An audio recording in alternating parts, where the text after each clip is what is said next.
주 믿는 사람 일어나다 힘을 합하여 이 세상 모든 마귀를 다쳐서 멸하세. 저 앞에 오는 적군을 다 싸워 이겨라. 주 예수 믿는 힘으로 온 세상 이기네. 믿음이 이기네. 믿음이 이기네. 주 예수를 믿음이 온 세상 이기네.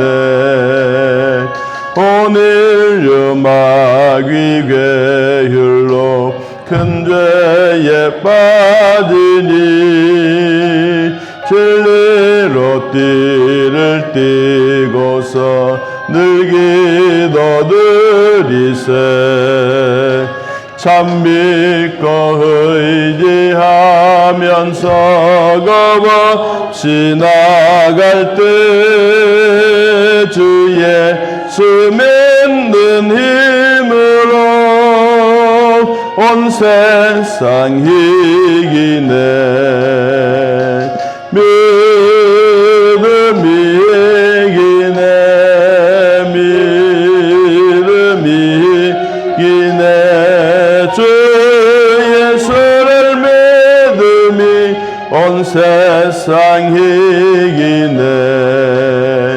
끝까지 이긴 자에게 흰 옷을 입히고 또 영생 복을 주시니 참 기쁜 일일세.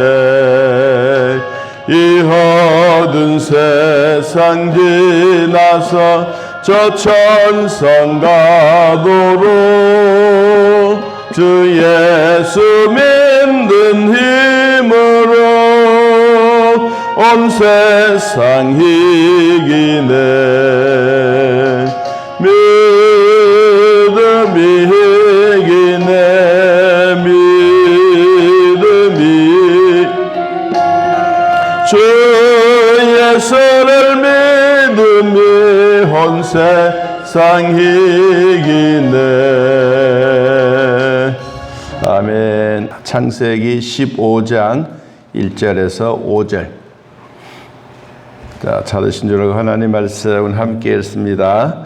이후에 여호와의 말씀이 환상 중에 아브라함에게 임하여 이르시되 아브라함아 두려워하지 말라. 나는 내 방패요 너의 지극히 큰 상급이니라.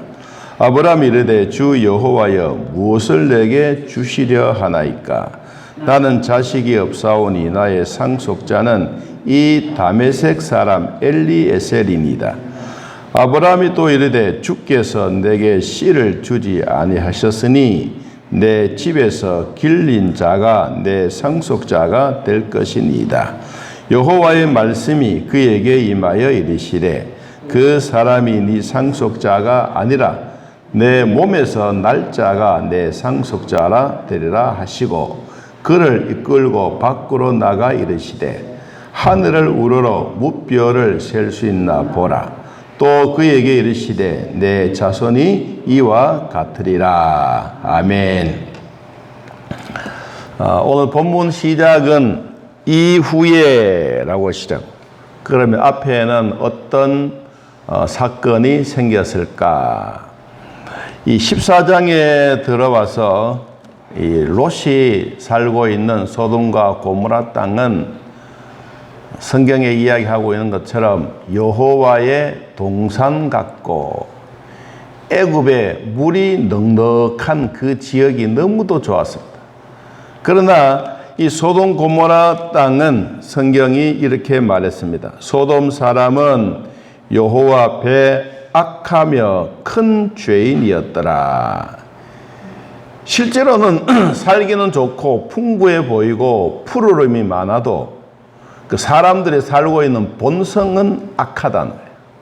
여기 악하다고 하는 단순한 사람들을 뭐 죽이고 때리고 뭐 이것만 아니고 이 소돔 고모라 성을 다시 발굴을 해 보니까 그때 그 상황들이 그대로 화제가 되어져서 탄 자국들이 나타나는데 주로 쾌락을 즐기는 삶이었습니다. 그러니까 이 소돔 고모라 성의 겉보기는 좋은데 속 알맹이는 완전히 타락의 길로 간 거예요. 겉으로 보면 참 멋진 도시, 아름다운 도시, 사람들이 잘 살고 있는 도시, 그렇지만 그러나 속에 진짜 들어가 보니까 부정과 부패와 쾌락을 좋아하는 도시가 되었습니다. 그래서 이 롯이 아브라함을 떠난 후에 여호와께서 아브라함에게 말했습니다. 자, 너가 동서남북을 바라보고 너가 있는 이곳은 내가 책임지고 너를 이끌어 가겠다.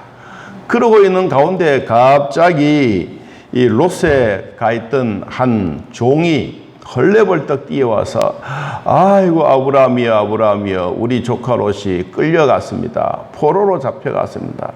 우리 집안 식구들도 다 끌려갔습니다. 남자 여자 할 것 없이 다 끌려가서 우리가 죽을 판입니다. 이제 그 소식을 들었던 아브라함이 318명을 거느리고 단까지 쫓아가서 이들을 일격에 쳐부수고 그리고 성경에 나오는 것처럼 14장 16절에 모든 빼앗겼던 재물과 자기의 조카 롯과 그의 재물과 또 부녀와 친척을 다 찾아왔더라. 전쟁에서 최후의 승리를 가지고 돌아오는 거예요. 여러분 요사이도 이 러시아 전쟁하고 계속 있는 이런 전쟁의 소식을 우리가 듣고 있습니다만은 전쟁은 위험한 거예요. 인간의 욕망입니다. 자기 자신을 한번 전 세계로 뭔가 한번 표출해 보려고 하다가 결국은 멸망의 길로 가는 거예요. 여러분 러시아가 옛날 소련이 무너질 때 그들이 핵무기가 없어서 그런 게 아닙니다. 미사일이 없어서 그런 게 아닙니다. 이들이 가지고 있었던 핵무기는 1700개나 됐습니다. 그런데 그 일격에 딱 무너진 건 뭐예요? 진짜 핵무기는 고철이 된 거고 나보다도 더 못한 게 되었어요. 하나님은 전쟁을 좌우하는 거예요. 모든 전쟁은 하나님께 속했다고 말하고 있는 것처럼 이 아브라함도 전쟁을 행하고 나니까 마음에 무슨 생각이 드느냐? 두려움이 생기는 거예요. 와, 나보다 더 강대국이었는데 저 사람들이 나를 쫓아와서 나를 해코지하거나 우리 가족들을 해하거나 우리가 이야기했던 것처럼 재물과 또 사람과 부녀와 친척을 다 찾아왔는데 이 찾아왔던 이것을 다시 또 나에게도 당하면 어떻게 할까? 이런 두려움이 생겨지는 거예요. 그럼 이 오다가 누굴 만나느냐 하니까 멜기세덱이라고 하는 사람 만났어요. 멜기세덱. 멜기세덱은 이 하나님이라는 뜻이기도 하고 의의 왕이기도 합니다. 이분을 만나가지고 자기가 얻었던 수입의 11조를 드리겠습니다. 그랬어요. 그랬더니 그분이 했던 말이 뭐냐 하면 24절에 이렇게 말했어요. 오직 젊은이들을 먹을 것과 나와 동맹한 아넬과 에스골과 마므레의 분깃을 제할지니 그들의 분깃을 다 가져가라. 나는 필요 없다. 네가 바치는 그만 해도 내가 너무 고맙다. 그래서 이 멜기세덱이 아브라함에게 머리에 손을 얹고 축복해 주시고 있습니다. 그리고 그 일 후에 자 한편으로는 전쟁에서 돌아와서 승리하고 돌아왔는데 오다가 누굴 만났습니까? 의의 사람을 만난 거예요. 우리로 말하면 하나님의 사람을 만났어. 만났는데도 뭐예요? 마음이 불안한 거예요. 그래서 아브라함이 어떤 마음이 들었느냐 하니까 1절에 아브라함아 두려워하지 말라. 나는 내 방패요 너의 지극히 큰 상급이다. 하나님이 보았을 때 아브라함이 벌벌 떨고 있는 겉으로는 아닌 척해도 속으로는 막 큰일 난 거예요. 여러분 우리도 살아가다 보면 믿음이 약해질 때가 있거든요. 아브라함도 지금 믿음이 약한 거예요. 그러니까 하나님이 뭐라고 말했어요? 야 두려워하지 마라. 네가 전쟁에서 승리하는 거 네가 했느냐? 내가 한 거다. 그렇게 이야기했는데도 마음에 두려움이 자꾸 생기니까 하시던 말씀이 나는 너의 방패요 너가 지극히 큰 상급이 될 내 하나님이다. 여러분 우리도 믿음이 약해지고 믿음이 없어지는 것처럼 여겨지고 어떨 때는 내 자신의 힘으로는 도저히 불감당해지려고 할 때 그때 하나님은 뭐라고 말하느냐? 야, 두려워하지 마라. 내가 너와 함께함이라. 놀라지 말라. 내 오른손으로 너를 꽉 잡아줄 테니까 너는 절대로 두려워하지 말아라. 여러분, 이런 얘기가 우리의 기속말로 하나님의 음성이 들려야 될 줄로 믿습니다. 자, 아브라함이 말합니다. 하나님 보십시오. 내가 이제까지 기다리고 기다렸는데 우리 집에 대를 이어갈 수 있는 상속자가 없지 않습니까? 내가 아무리 생각해도 내 나이는 많아지고 사라의 몸도 연약해지고 이제는 불가능합니다. 그러니까 우리 집에서 길리고 준비된 상속자를, 이 사람을 엘리에셀을 우리의 상속자로 내 집의 가문의 대를 이어갈 수 있는 이 사람을 선택하려고 합니다. 그러니까 하나님이 깜짝 놀란 거예요. 여러분, 엘리에셀은 어떤 사람이냐 하면 이방 사람, 다메섹 사람이에요. 그리고 엘리에셀은 나이가 많아요. 나이가 많은데 뭐가 좋으냐? 믿음은 철두철미하게 아브라함보다가 더 좋을 만큼. 그래서 이 아브라함의 아들 이삭을 장가 보낼 때 엘리에셀이 중매자로 멀리 가서 아브라함을 대신해서 가는 거예요. 우리로 말하는 비서실장보다도 더 좋은 사람이에요.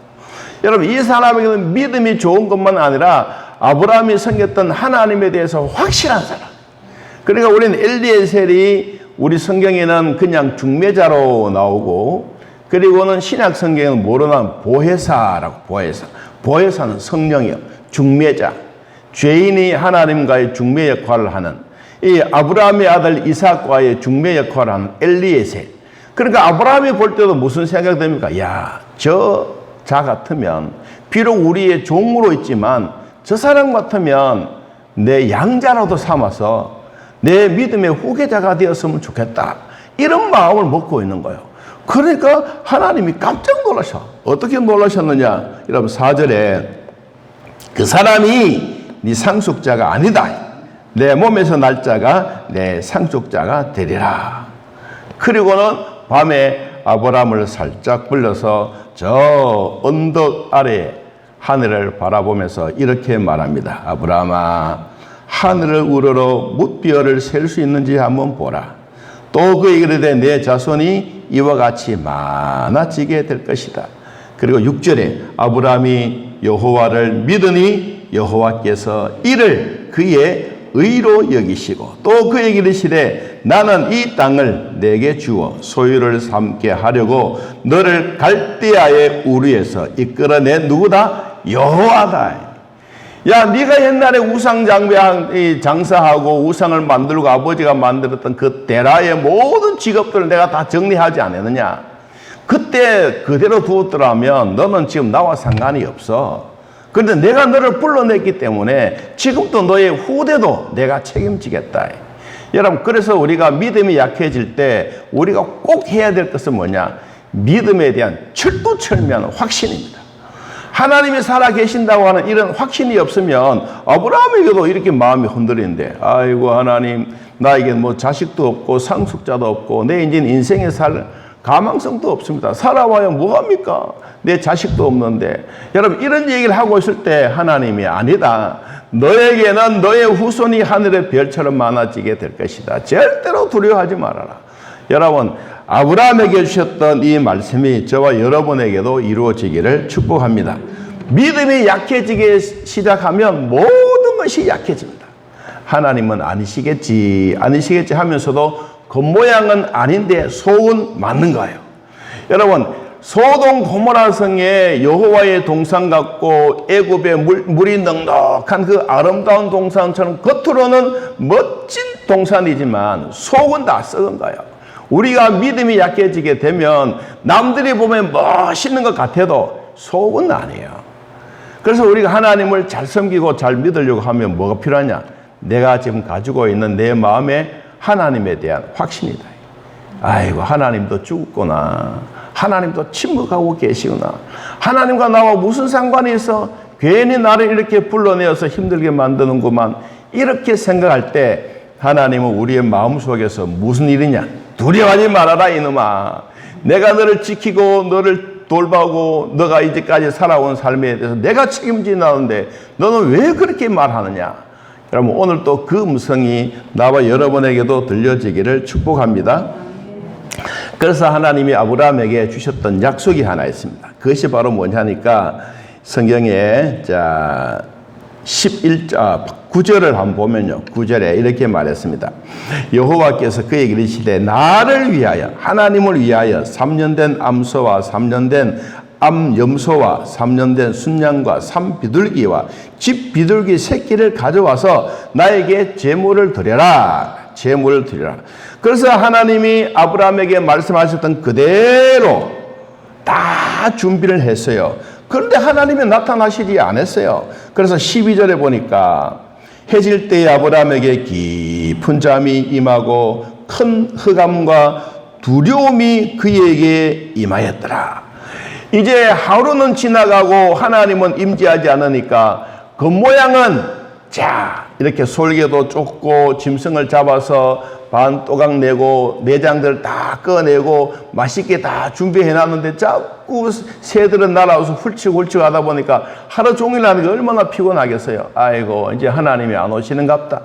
그래서 이제 성경에 보니까 깊은 잠을 잤어요. 흑암 중에 꿈속에서도 무슨 생각이 드느냐? 두려움이 생기는 거야. 그런데 하나님이 그때 하나님이 나타나셨어.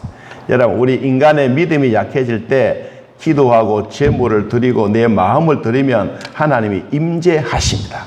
이 임재하신 경험이 오늘 아브라함에게 아주 확실하게 우리에게 보여집니다. 자, 17절에 보니까 해가 져서 어두울 때에 연기 나는 화로가 보이며 타는 횃불이 쪼갠 고기 사이로 지나가더라. 그날에 여호와께서 아브라함과 더불어 언약을 세워 이르되 내가 이 땅을 애굽 강에서부터 그 큰 강 유보라까지 내 자손에게 주노니. 다 주셨어. 다 주셨어. 자, 중요한 얘기 우린 잊지 맙시다. 우리도 가끔씩 가다가 믿음이 약해지고 믿음이 흔들리고 마음에 두려움이 생겨질 때 무슨 마음이 생겨지느냐? 하나님, 내 마음과 정성을 받으십시오. 하나님의 말씀대로 내가 한번 순종해 보겠습니다. 하나님이 지금도 살아계신다면 결코 내 기도는 외면하지 않을 것입니다. 자, 그 하나님이 바울에게도 말했어요. 바울에게 힘들고 어려울 때 바울에게 주셨던 말씀. 우리 고린도 후서 4장 한번 찾아보고 마칩니다. 고린도 후서 4장 8절.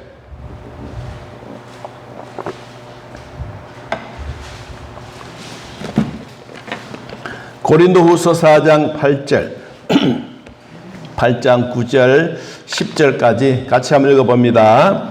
우리가 사방으로 우겨싸임을 당하여도 쌓이지 아니하며 답답한 일을 당하여도 낙심하지 아니하며 박해를 받아도 버림받지 아니하며 거꾸로 뜨림을 당하여도 망하지 아니하고 우리가 항상 예수의 죽임을 몸에 짊어짐은 예수의 생명이 또한 우리 몸에 나타나게 하려 함이라. 아멘. 여러분, 우리가 보배로운 믿음의 예수님을 내 마음에 모시고 살아도 우리에게 뭐가 생기느냐? 사방에 포위된 것 같아. 매일매일. 여러분, 사망의 공중에 권세 잡은 사탄이 우리를 늘 이렇게 괴롭히고 있습니다. 하나님이 우겨싸임을 당하여도 쌓이지 않게 하겠다. 다시 말하면 포위를 당해도 너희들은 뚫고 나갈 수 있는 힘이 있다. 답답한 일을 당해도 너는 낙심하지 말아라. 여러분, 세상에 사는 돈이 없어서 낙심하는 게 아니고요. 우리의 믿음이 없어서 낙심이 되는 거예요. 이 낙심을 이길 수 있는 방법은 하나님과 나와의 관계가 더 돈독해지는 겁니다. 박해를 받아도 버림받지 아니하고 거꾸로 뜨림을 당해도 망하지 아니한 것은 내 속에 계신 예수 그리스도가 참된 보배이기 때문이다. 여러분, 보배는 흙이 묻어도 보배입니다. 여러분 마음에 예수 그리스도는 절대로 죽지 않고 다시 부활하셨던 바로 그분입니다. 그분은 하나님 보좌 우편에 앉아 계셔서 우리의 믿음이 떨어지지 않도록 기도하고 계신 그 보배로우신 예수님. 오늘도 예수님 의지하고 멋진 인생 살아가기를 예수님의 이름으로 축복합니다. 하나님 아버지, 오늘도 돌봐주셔서 믿음으로 사는 우리 모두에게 힘들고 어려울 때도 있고 약할 때도 있고 어떨 때는 참 멋진 인생을 산다고 자부심을 가지고 살 때도 있습니다. 하나님, 그러나 믿음이 약하고 흔들릴 때마다 주님은 내 곁에 오셔서 말씀해 주시고 하나님의 의가 나타나게 하고 아브라함에게 주셨던 그 말씀이 오늘도 나의 말씀이 되게 하시고 바울에게 주셨던 그 말씀이 나의 말씀이 되게 하시고 우리가 사방으로 포위되고 힘들어도 결코 하나님은 우리를 버리지 아니하셨다는 확신을 가지고 믿음으로 살게 하여 주옵소서. 남편을 내조하는 우리 집사님, 온 가족들 돌봐시고 군문에 가 있는 자녀들 무더위 속에서도 훈련 잘 받을 수 있도록 도우시고 또한 선교사로 가 있는 믿음의 식구들 돌봐주셔서 어느 곳에 있든지 하나님의 사랑으로 충만하게 하옵소서. 하나님, 우리가 마음의 두려움과 마음의 약함이 있다면 오늘 전능하신 하나님이 임재하셔서 우리의 기도를 들으시고 우리에게도 말씀해 주셔서 그 말씀을 붙잡고 승리하는 삶이 되게 하여 주옵소서. 무더위 속에서도 주님 은혜 주시고 불기둥과 구름기둥으로 늘 인도하여 주옵소서. 예수님의 이름으로 기도하옵나이다. 아멘. 하늘에 계신 우리 아버지여, 이름이 거룩히 여김을 받으시오며 나라의 임하옵시며 뜻이 안에서 이루어진 것 같이 땅에서도 이루어지이다. 오늘날 우리에게 일용할 양식을 주옵시고 우리가 우리에게 죄진 자를 사하여 준 것 같이 우리 죄를 사하여 주옵시고 우리를 시험에 들게 하지 마옵시고 다음 악에서 구하옵소서. 되게 나라와 권세와 영광의 아버지께 영원히 있사옵나이다. 아멘.